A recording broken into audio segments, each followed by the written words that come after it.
नमस्कार। अगली पीढ़ी तक गीता के महान ग्रंथ को पहुंचाने की मेरी एक छोटी सी कोशिश है।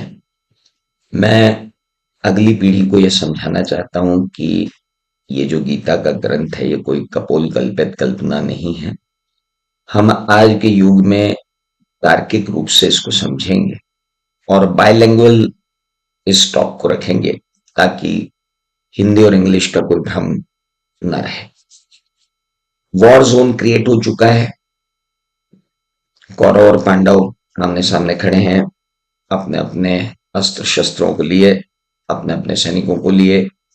दुर्योधन ने कृष्ण से उनकी चतुरंगिणी सेना मांग ली थी और अर्जुन ने श्री कृष्ण को सारथी के रूप में चुन लिया था। बड़ी इंपॉर्टेंट सी बात है ये कि जब आप बीच युद्ध के मैदान में हैं, तब आप अपने सारथी से कह रहे हैं कि मेरी अब युद्ध लड़ने की इच्छा नहीं है, मैं डिप्रेशन में जा रहा हूं। और आपका सारथी आपको 45 मिनट के अपने आख्यान में डिप्रेशन से बाहर निकाल देता है। आप 45 minute lectures pulls you out from depression. Still I will say Bhagavad Gita depression की इस दुनिया की सबसे बड़ी दवाई है। धीरे धीरे जब हम इस सीरीज में आगे बढ़ेंगे तो आपको समझ में आएगा। पहला श्लोक आता है, संस्कृत में शायद आपको समझ में ना आए, मैं हिंदी से ही शुरू कर देता हूं। मुझे अपनी विद्वता तो झाड़नी नहीं है कि मैं आपको संस्कृत में पहले पढ़ के बताऊं, फिर मैं अपने पांडित्य को आपके सामने रखूं और फिर कहूं कि देखो बेटा इसका अर्थ ये है। हमारा उद्देश्य पांडित्य झाड़ना नहीं है, हमारा उद्देश्य विद्वता झाड़ना नहीं है। हमारा उद्देश्य इस ग्रंथ को जितनी सरल भाषा में हम समझ सकें बस वो है।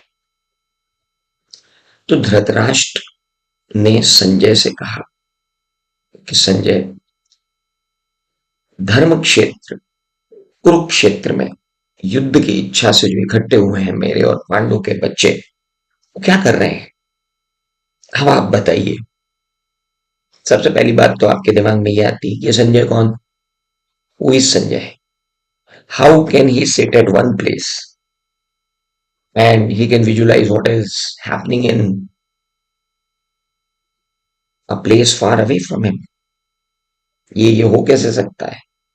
भाई आप तो युवा शक्ति हो, आप तो चलते ही तार्किक से हो, आपको तो तर्क चाहिए। मेरा प्रयास यही है कि मैं आपको समझाऊं कि बेटा ऐसा हो सकता है। सी, आप गूगल करना, अब तो चैट जीपीटी भी है। टेड सीरियो नाम का एक व्यक्ति था जिसकी डेथ अभी 2006 में हुई है। वो थॉटोग्राफ के लिए जाना जाता था। फोटोग्राफ मतलब फोटोग्राफी एक अलग विधा थी। वो यूएस में बैठ के अगर कोई उससे पूछ रहा है कि बताइए कि इंडिया में इस वक्त क्या चल रहा है, तो वो ग्राफिकल प्रेजेंटेशन पेपर पे दे देता था। और जब लोग उस प्रेजेंटेशन को लेकर के जाते थे उस जगह पर, तो पाते थे कि हूबहू वही चीज है। It means your mind has power. हमारे मस्तिष्क की जो शक्ति है ना, उसका 3% भी हम यूज नहीं कर रहे हैं अभी। ये मैं आपको बता दूं, एक आम आदमी अपनी बुद्धि का 3% भी इस्तेमाल नहीं करता है। हॉलीवुड की कई पिक्चरों में आपने ये देखा है कि माइंड पावर को बढ़ा देते हैं और कहां तक चली जाती है। जब आप उन पर विश्वास कर सकते हो तो आपको मेरे कृष्ण पे तो विश्वास करना ही पड़ेगा। और मैं तो आपको बहुत क्लियरली बता दे रहा हूं कि संजय जैसा व्यक्ति वैज्ञानिक रूप से वर्तमान में भी उपलब्ध हो सकता है, जो मीलों दूर चल रही चीजों को बता सकता है। मानिए बात, तो संजय ने से धृतराष्ट्र ने कहा कि धृतराष्ट्र ने संजय को कहा कि संजय बताओ कि उस वॉर जोन में क्या चल रहा है, सब लोग इकट्ठे हो गए हैं, कर क्या रहे हैं? पहली बात, धृतराष्ट्र, आप तो अंधे हो,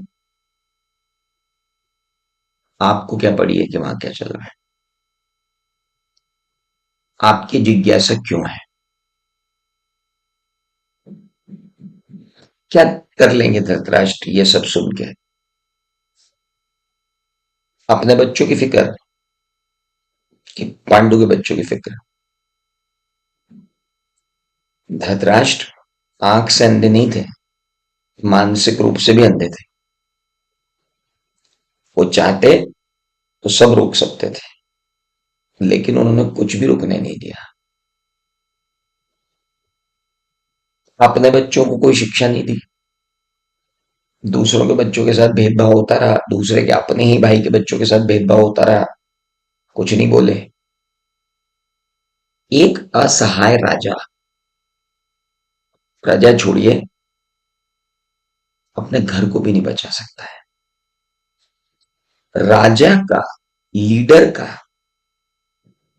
सक्षम होना बहुत जरूरी है।